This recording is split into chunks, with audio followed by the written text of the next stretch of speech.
Gak kerasa ya ketemu weekend lagi. Nah, weekend kali ini mau diajak sama Pak Su main-main ke Kota Bontang. Sebenarnya nggak main betulan sih, lebih tepatnya panggilan kerja sih. Ada panggilan kerjaan Pak Su. Nah, daripada berangkat sendiri kan mending kan lumayan temen-temen ngobrol di sepanjang jalan. Nah, kita berangkat dari rumah ini mungkin sekitar jam 10 pagi. Sebelumnya dari kemarin anak-anak itu sudah nginep di rumah mbahnya. Nah, ini yang anakku yang kecil ini ikut ke rumah. Nah, kita mau ngantar dulu dia ke rumah mbahnya. Kalau dulu anak-anak itu sering ikut perjalanan luar kota gini kalau pas bapaknya ada kerjaan. Cuman sekarang ya karena udah pada agak besar jadi mending nunggu di rumah mbahnya aja. Selain jauh capek juga kan, kasihan anak-anak. Kasihan dulu sih diajak perjalanan jauh, masih pada umur 2 tahun 3 tahun malah diajak pergi jauh-jauh keluar kota.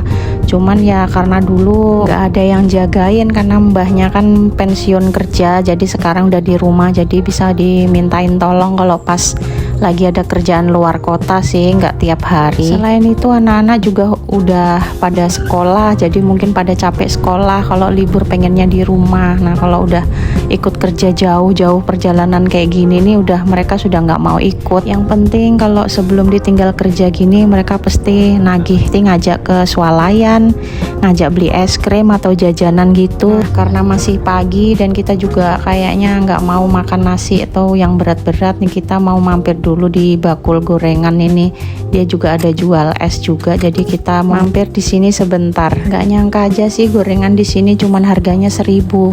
Kirain 5.004, soalnya biasanya kan 5.004. Di sini udah kadung ngambil 8, sekalinya satunya cuman 1.000-an. Mana potongan gorengannya lumayan loh, nggak kecil-kecil amat. Nah, di sini aku sudah isi bahan bakar sih sama Pak Su semalam ngantri di pom bensin. Nah, ini dia penampakan gorengan 1.000-annya. Ya ampun, menurutku potongannya lumayan loh, cuman harga 1.000-an aja. Di sini kita juga pesen es campur. Nih es campurnya 1 gelas cuman 5.000 aja. Aku kira 8.000, nih cuman 5.000-an aja. Memang sih isinya nggak ada buah-buahan gitu, cuman ya lumayan lah ya nyegerin tenggorokan. Es campurnya ini isinya jelly, kolang-kaling, roti tawar. Menurutku lumayan lah ya, ke harga 5.000 sih murah menurutku. Nah, aku mau nyobain pisang gorengnya ini. Ini pisang goreng kayak gini nih kesukaan Pak Su nih. Pisang goreng yang pisangnya agak mengkal, nggak terlalu mateng. Kalau aku sukanya pisang goreng yang mateng, ada manis-manisnya gitu. Pak Su sukanya pisang yang agak mengkal gini mungkin karena teksturnya yang masih agak keras, jadi nggak lembek. Asli es campur ini nyegerin banget walaupun harga 5.000-an.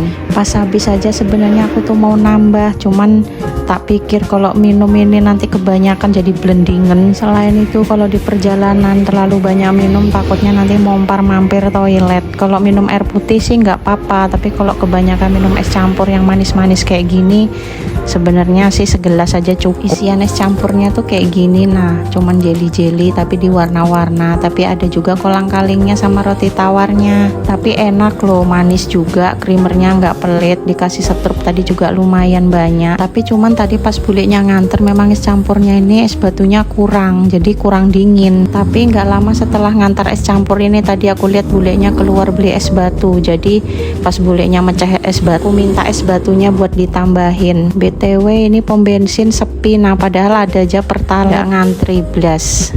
Karena kemarin malam aku juga sudah ngantri sama Pak Su beli di 300.000. Nah, kita ini sudah sampai di Bandara Sungai Siring. Kita mau ngelanjutin perjalanan kita dan ini sudah sampai di pertigaan arah Bontang Badang. Alhamdulillah cuaca hari ini panas cerah. Anggap aja panggilan kerjaan ini nih sekalian untuk refreshing ya kan. Soalnya ntar kalau udah ketemu Senin, Selasa, Rabu, Kamis, Jumat sudah mulai repot, udah nyiapin anak-anak sekolah. Belum lagi kita harus jualan di toko. Kalau Senin sampai Jumat itu tuh weekday, jadi ya alhamdulillah banyak aja yang beli. Ya ampun, sampai lupa tadi ini mau beli air kemasan untuk di jalan. Lah tahu-tahu di tengah jalan ini kok cuacanya mendung. Ini sudah mulai rintik-rintik. Tapi udah biasa kan kalau di jalan itu, apalagi perjalanan panjang kayak gini, hujan lokal kayak gitu, nanti di depan itu nanti cerah kayak gitu. Nah kayak gini tahu-tahu tiba-tiba hujannya berhenti, sudah cuman berjalannya aja yang basah. Kerasa waktu sudah menunjukkan jam 12 siang, jadi kita mau mampir ke Masjid Abah Nanang ini. Dan setelah kita selesai laporan, kita juga mau melanjutkan perjalanan kita menuju Bontang. Kali ini cuacanya kembali cerah, semoga nanti nggak ada hujan jadi perjalanannya biar lancar. Nah, kita mampir ini tadi juga sekalian udah beli minuman kemasan sama cemilan sedikit untuk selama perjalanan, karena perjalanan kita masih panjang. Tapi nggak juga sih, paling mungkin 1 jam atau 1,5 jam nih udah sampai. Asli tadi tuh hujan lokalan aja loh, di sini cerah banget, nggak ada basah jalanannya, dan lalu lintasnya juga nggak terlalu macet. Padahal ini weekend, tapi kayaknya orang lagi nggak pada jalan-jalan kali ya. Sebenarnya karena ada perjalanan luar kota ini sih, bisa sekalian kita tuh jalan gitu, refreshing. Kalau sudah di rumah itu sudah ndak kober mau jalan-jalan ya, walaupun cuman wira-wirik mampir ke bakul gorengan, minum es campur, tapi menurutku sih sudah lumayan banget lah, karena pada dasarnya kerjaan juga nggak ada habisnya, apalagi ngurusi keriuhan bocil nggak ada habisnya. Sebenarnya nih tadi ditinggal keluar kota nih, di rumah nih sebenarnya masih ada sebagian cuci piring dan kerjaan rumah lainnya, cuman ya nanti kita kan ke Bontang kan juga pulang hari, nanti pulang juga bisa diselesain. Dan biasanya pekerjaan rumah kadang-kadang juga dibantu Pak Su. Ini tadi aku sempat kaget ada orang nyalip dari lawan arah. Memang kalau jalur cepat kayak gini kita mesti hati-hati, karena kan kendaraan pada banyak yang laju dan juga mau nyalip, pada pengen duluan. Apalagi ini jalur antar kota, banyak mobil-mobil truk-truk bawa angkutan, bawa barang, dan ada juga mobil truk ekspedisi. Intinya hati-hati di jalan dan juga jangan lupa berdoa. Lihat kan orang pada pengen duluan ya, karena ini mungkin gunung juga, ada takutnya ada truk mundur. Nah, nggak kerasa kita udah sampai di pertigaan kota Bontang Sangatta. Nah, kita ambil jalur lurus karena kita mau ke kota Bontangnya. Sebenarnya tadi di Gunung Menangis kita mau mampir ke cafe yang deket Gunung Menangis itu, cuman karena kita mentingin kerjaan duluan jadi mungkin lain waktu aja. Nah, alhamdulillah kita udah nyampe. Mungkin videonya sampai sini dulu.